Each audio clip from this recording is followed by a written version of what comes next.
আপনার কাছ থেকে আমরা শুনছিলাম কাউন্সেলিং এর বিষয়টি, পরীক্ষা নিরীক্ষা এবং ডায়াগনোসিসের বিষয়টি। সেক্ষেত্রে আসলে ডায়াগনোসিস হবার পর চিকিৎসা পদ্ধতি কি কি রয়েছে এর? ভেরিকোসিল যদি খুব আর্লি স্টেজে থাকে, যদি পেশেন্টের অত সিমটম না থাকে, বদার না করে, তাহলে আমি যেটা বলি যে কনজারভেটিভ ট্রিটমেন্টের ভিতরে রয়েছে যে পেশেন্টকে, যাদের স্টেজ 1 আছে, তারা যদি একটা টাইট স্ক্রোটাল সাপোর্ট বা টাইট আন্ডারওয়্যার পরে, তাহলে কিন্তু তাদের ব্যথা কমে যায়। তারপরে অকেশনালি যদি ব্যথা হয় মাঝে মাঝে, তাহলে অ্যানালজেসিক বা ব্যথার ওষুধ দেওয়া যেতে পারে। কিন্তু যেগুলো হাই গ্রেড ভেরিকোসিল থাকে, স্টেজ 3, 4, এই সমস্ত ক্ষেত্রে আমরা সাধারণত এদের চিকিৎসার জন্য ঠিক করি। চিকিৎসার কতগুলো পদ্ধতি আছে। প্রথম কথা হচ্ছে যে ভেরিকোসিলের কোনো মেডিকেল ট্রিটমেন্ট নাই। কোনো ওষুধ দিয়ে যদি কেউ বলে যে ভেরিকোসিল ঠিক চিকিৎসা করবো, তাহলে কিন্তু তাকে ঠকানো হবে এবং এটাতে রাজি হওয়া ঠিক হবে না রুগীদের। তো ভেরিকোসিলের একমাত্র চিকিৎসা হচ্ছে সার্জারি কয়েক ধরনের আছে। তার মধ্যে আগেকার দিনে আমরা যেটা পেটে কেটে করতাম, এটাকে হাই লাইগেশন বলে। পেট কেটে একটা ভেইন বের করে ওইটা আমরা বেঁধে দিতাম, এটাকে হাই লাইগেশন বা পালামো অপারেশন বলা হয়। এটার অসুবিধা ছিল যে এটা বেঁধে দিলে এটা রিকারেন্স হতো, ভেরিকোসিল আবার হয়, রিকারেন্স হতে পারে, এবং 25% প্রতি 4 জনের একজনের রিকারেন্স হতো। আর হতো হাইড্রোসিল তৈরি হতো, মানে অন্ডকোষে পানি জম। সো এই অপারেশনটা উঠে গেছে, এখন আর রেয়ারলি করা হয়, ইউরোলজিস্টরা তো করেই না।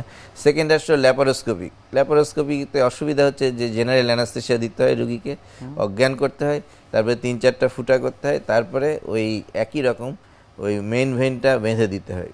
দিলে একই সমস্যা, আবার রিকারেন্স হওয়ার চান্স থাকে এবং হাইড্রোসিল হওয়ার চান্স। সেই জন্য ল্যাপারোস্কোপি অলমোস্ট ইউরোলজিস্টরা করেই না। অ্যান্ড ডেভেলপ কান্ট্রিতে এখন, বা আমরা যেটা করি এখন, সেটা হচ্ছে মাইক্রো সার্জিক্যাল ভেরিকোসিলেক্টমি হচ্ছে ভেরিকোসিলের সর্বাধুনিক চিকিৎসা। এটাতে সুবিধা হচ্ছে, এটাতে কোনো বড় কাটা লাগে না, জেনারেল অ্যানাস্থেসিয়া দেওয়া লাগে না। আমরা জাস্ট এই কুচকি বা ইনগুইনাল রিজনে ছোটো একটা হোল করি, তারপরে ভেইনগুলো বের করে আনি, তারপরে মাইক্রোস্কোপের সাহায্যে এনলার্জ ভিউয়ে প্রত্যেকটা ভেন আলাদা আলাদা করে লাইগেট করি। এখানে আর্টারি বেঁধে ফেলার কোনো চান্স নাই, কারণ আমি মাইক্রোস্কোপে দেখছি। এখানে লিমফেটিক বাঁধার কোনো চান্স নাই, সো হাইড্রোসিল হওয়ার কোনো চান্স নাই। এখানে দেখা গেছে যে রিকারেন্সের 0.5%, মানে 200 জনের মধ্যে একজনের হতে পারে।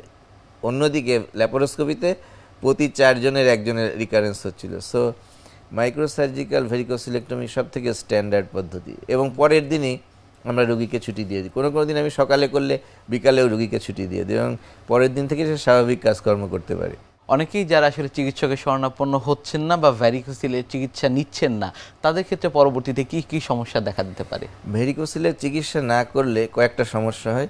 তার মধ্যে একটা হচ্ছে যে ব্যথা, এদের পারসিস্ট করবে, ব্যথা যাবে না, কোনো মেডিকেল ট্রিটমেন্টে এই ব্যথা যায় না।